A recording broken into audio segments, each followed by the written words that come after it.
Good morning everyone, आप सबका educational platform Gurukul भाई विकास में स्वागत है। तो दोस्तों आज हम 23 जुलाई के इम्पोर्टेंट करंट को डिस्कस करेंगे जो हमारे प्रतियोगी परीक्षाओं के लिए महत्वपूर्ण है। ठीक है, तो दोस्तों चलिए शुरू करते हैं आज के सेशन को। देखिए आज का हमारा पहला क्वेश्चन है कि हाल ही में किसने स्विस ओपन में पुरुष युगल का खिताब अपने नाम किया है। स्विस ओपन में पुरुष युगल का खिताब किसने जीता है? तो जीता है यूकी भांबरी और ओलिविट ने, यानी कि इन दोनों लोगों ने स्विस ओपन में पुरुष एकल का खिताब अपने नाम किया है, यूकी भांबरी और ओलिविट, यानी कि ऑप्शन ए और बी दोनों राइट है। ठीक है, देखिए भारत के यूके भांबरी और फ्रांस के उनके जोड़ीदार अल्बानो ओलिवेट ने Swiss open ATP tour tennis tournament के पुरुष युगल का खिताब अपने नाम किया है। किसने? यूकी भांबरी और ओलिविट ने। ठीक है, इन्होंने फाइनल में किसको हरा कर खिताब अपने नाम किया? तो देखिए इन्होंने ऊगो हम्बर्ट और फैब्रिस मार्टिन को फाइनल में हराकर जो ये स्विस ओपन का खिताब है, स्विस ओपन युगल का खिताब है, अपने नाम इन्होंने दर्ज किया है। इनकी जोड़ी ने इससे पहले अप्रैल 2024 में यानी कि इसी साल BMW ओपन का भी खिताब जीता है। ठीक है, तो इस साल इनके नाम दो खिताब हो गए, एक तो BMW ओपन पुरुष युगल का खिताब और दूसरा हो गया स्विस ओपन ATP पुरुष युगल का खिताब इन्होंने जीता है। ठीक है, चलिए नेक्स्ट है हमारा कि अंतर्राष्ट्रीय टेनिस हॉल ऑफ फेम में शामिल होने वाले पहले भारतीय खिलाड़ी कौन है? तो दोस्तों देखिए अंतर्राष्ट्रीय टेनिस हॉल ऑफ फेम में शामिल होने वाले पहले भारतीय खिलाड़ी लिएंडर पेस और विजय अमृतराज, ये दोनों आंसर सही है, यानी कि ऑप्शन नंबर डी हमारा राइट हो जाएगा। यानी कि लिएंडर पेस और विजय अमृतराज दो भारतीय खिलाड़ी हैं जिन्हें अंतर्राष्ट्रीय टेनिस हॉल ऑफ फेम में शामिल किया गया है। ठीक है, आइए डिस्कस कर लेते हैं। भारत के टेनिस खिलाड़ी लिएंडर पेस और विजय अमृतराज को संयुक्त राज्य अमेरिका में स्थित international Tennis Hall of Fame में शामिल किया गया है। किसे किसे? तो अमृतराज और लिएंडर पेस को international Tennis Hall of Fame में शामिल किया गया है। ये कहाँ पे स्थित है? तो संयुक्त राज्य अमेरिका में स्थित है। ठीक है, देखिए लिएंडर पेस और Vijay Amritraj International Tennis Hall of Fame में शामिल होने वाले पहले भारतीय भी हैं और वे पहले भारतीय हैं। और देख लेते हैं ये दोनों जो हैं अभी इन्हें हॉल ऑफ फेम में शामिल किया गया। तो भारत जो है इस तरह से दुनिया का 28वां देश बन गया है। भारत जो है दुनिया का 28वां देश बन गया जिसके टेनिस खिलाड़ी को international Tennis Hall of Fame में शामिल किया गया है। ठीक है, ये पूछ सकता है, इंपॉर्टेंट है, इसलिए आप इसे नोट रखिएगा कि भारत जो है दुनिया का 28वां देश बन गया जिसके टेनिस खिलाड़ी को international Tennis Hall of Fame में शामिल किया गया है। ओके, तो इसका आंसर क्या था हमारा? तो लिएंडर पेस और विजय अमृतराज। ठीक, चलिए नेक्स्ट देखते हैं। जैसा कि देखिए अभी कल ही इकोनॉमिक सर्वे 2024 जो है वित्त मंत्री निर्मला सीतारमण द्वारा जारी किया गया, तो उसके अनुसार क्वेश्चन बना है कि इकोनॉमिक सर्वे 2024 की रिपोर्ट के अनुसार वित्तीय वर्ष 2024-25 में GDP ग्रोथ कितने प्रतिशत रहने का अनुमान है। इकोनॉमिक सर्वे 2024 के अनुसार हमारा जो GDP रेट है वो कितना परसेंट रहेगा? तो ऑप्शन ए राइट हो जाएगा, 6.5 to 7%। कितना? 6.5 to 7% जो है इकोनॉमिक सर्वे 2024 की रिपोर्ट में GDP ग्रोथ को ऐसा अनुमानित किया गया है। ठीक, देखिए वित्त मंत्री निर्मला सीतारमण ने लोकसभा में वित्तीय वर्ष 2023-24 के लिए सर्वेक्षण 2024 प्रस्तुत किया। आर्थिक सर्वेक्षण 2024 इन्होंने प्रस्तुत किया है 2023-24 के लिए। अब इसे जो है 22 जुलाई यानी कल से ही मानसून का सत्र शुरू हुआ, तो उस मानसून सत्र के पहले दिन ही इसे प्रस्तुत किया गया है। आर्थिक सर्वेक्षण रिपोर्ट 2024 किसके द्वारा? तो वित्त मंत्री निर्मला सीतारमण द्वारा।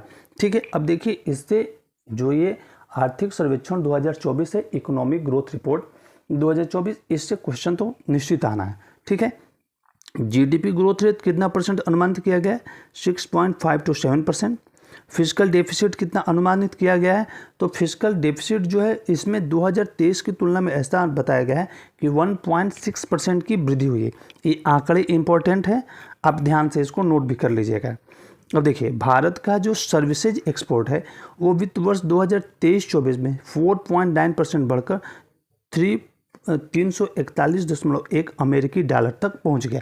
पूछ सकता है कि जो भारत का सर्विसेज एक्सपोर्ट है वो 4.9% बढ़कर कितना अरब अमेरिकी डॉलर पर पहुंच गया है, तो 341 अरब अमेरिकी डॉलर पर पहुंच गया है। ठीक है, और देखिए भारत का जो विदेशी मुद्रा भंडार है वो 2023-24 में 646.4 बिलियन डॉलर रहा है। पूछेगा कि इकोनॉमिक सर्वे 2024 के अनुसार जो विदेशी मुद्रा भंडार है 2023-24 के लिए कितना है, तो 646.4 बिलियन डॉलर का अनुमानित है। ओके, चलिए नेक्स्ट है हमारा कि हाल ही में मोटोजीपी इंडिया ने किस भारतीय क्रिकेटर को अपना ब्रांड एम्बेसडर बनाया है।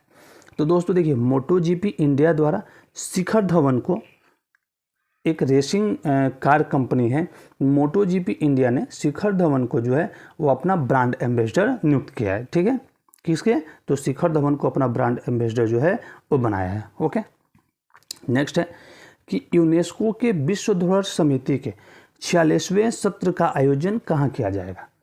तो दोस्तों जो यूनेस्को के विश्व धरोहर समिति है उसकी 46वें सत्र की जो मेज़बानी है वो नई दिल्ली में आयोजित की गई है। इस बार कहाँ, तो भारत के नई दिल्ली में इस बार आयोजित है। ठीक है, देखिए विश्व धरोहर समिति के 46वें सत्र का आयोजन नई दिल्ली के प्रगति मैदान स्थित भारत मंडपम में किया गया है। कहाँ पे किया गया है, तो दिल्ली के प्रगति मैदान स्थित भारत मंडपम में किया गया है।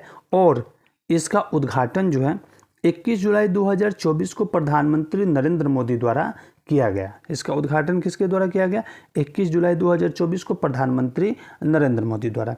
इसे कब से कब तक आयोजित किया जाएगा, तो 21 जुलाई से शुरू हुआ है, 31 जुलाई तक इसका आयोजन किया जाएगा।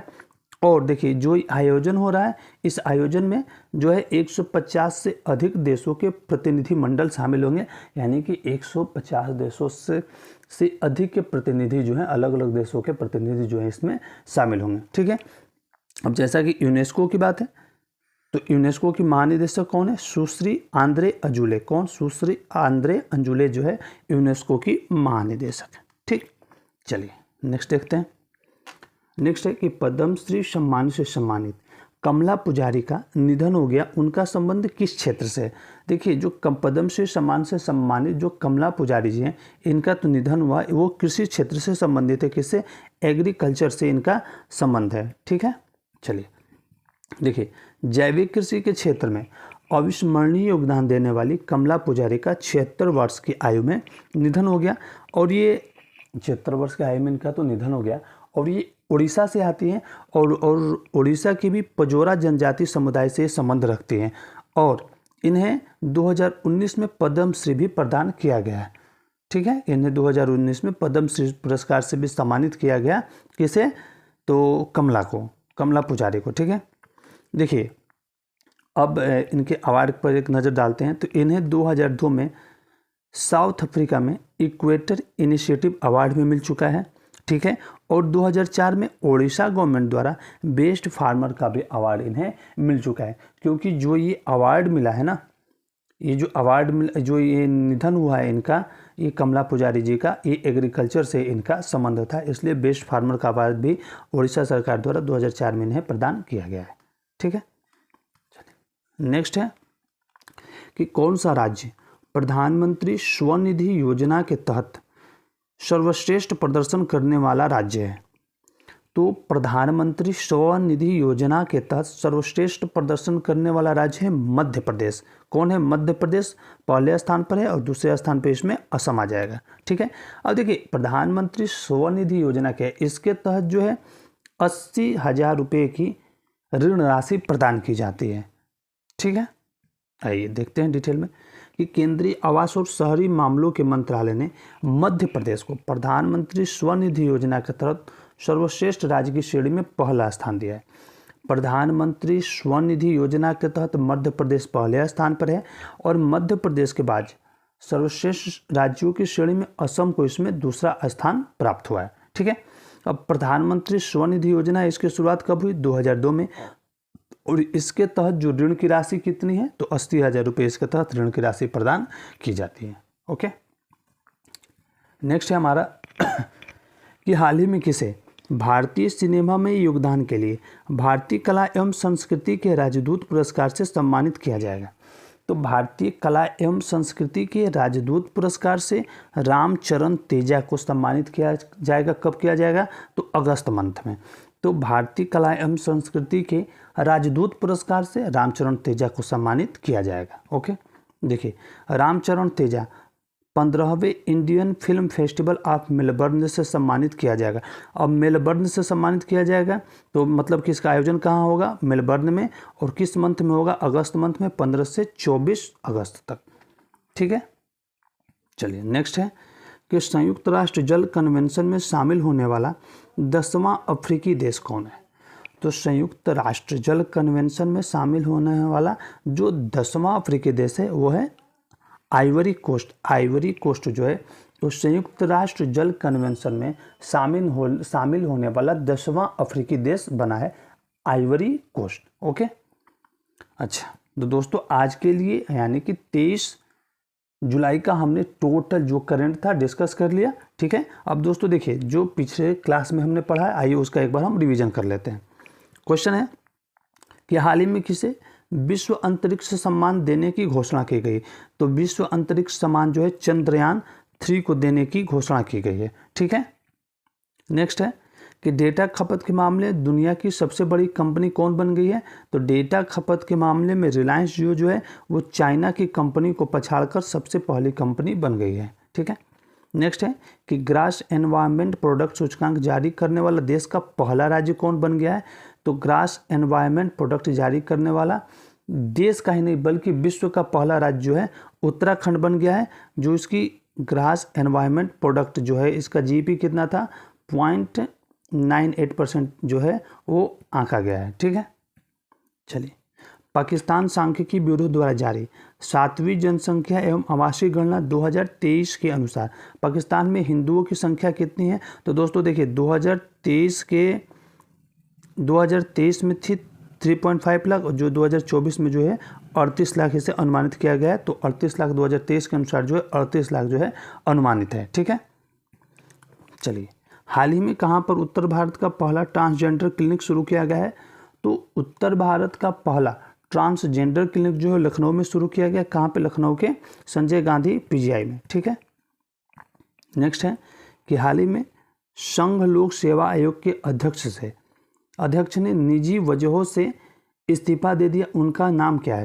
तो देखिए संघ लोक सेवा आयोग के जो अध्यक्ष हैं मनोज सोनी हैं। उन्होंने पूजा खेड़कर विवाद के बाद एक आईएएस ट्रेनी पूजा खेड़कर विवाद के बाद मनोज सोनी ने यूपीएससी के अध्यक्ष के पद से इस्तीफा दे दिया। ओके, नेक्स्ट पुस्तक a brief history of the present Muslim in new India किसके द्वारा लिखी गई? तो a brief history of the present Muslim in new India अब प्रोफेसर हिलाल अहमद द्वारा लिखित बुक है। ठीक है, नेक्स्ट है कि हाल ही में जारी सेलिब्रिटी ब्रांड वैल्यूएशन रिपोर्ट 2023 के अनुसार विराट कोहली का ब्रांड वैल्यू क्या है? तो देखिए जो ये ब्रांड वैल्यू का रिपोर्ट जारी किया गया है उसमें विराट कोहली 2023 में ब्रांड वैल्यू के अनुसार $228 मिलियन के साथ पहले स्थान पर है। दूसरे स्थान पर 203.1 मिलियन के साथ दूसरे स्थान पर कौन है? रणबीर कपूर हैं। और 120.7 मिलियन के साथ तीसरे स्थान पर कौन है? तो शाहरुख खान है। ठीक है, चलिए पेरिस ओलंपिक 2024 में भारतीय सेना के कुल कितने खिलाड़ी शामिल होंगे? तो देखिए भारतीय सेना से कुल 24 खिलाड़ी शामिल होंगे।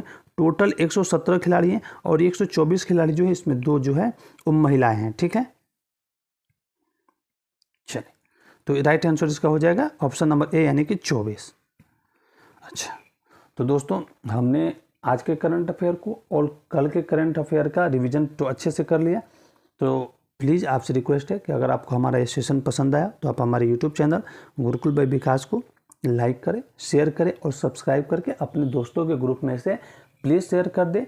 और हाँ, जो डेली रिवीजन का क्लास है हमने अलग से उसे रखा है, तो दोस्तों आप प्लीज़ हमारे चैनल पे जाइए और डेली करंट अफेयर का पिछले क्लासों का एक रिवीजन मैंने रखा है, सिर्फ 2-3 मिनट में हो जाता है, आप उसको ज़रूर देखिए। ठीक है, चलिए दोस्तों मिलते हैं कल के सेशन में, तब तक के लिए आप सबका बहुत बहुत धन्यवाद। Thank you.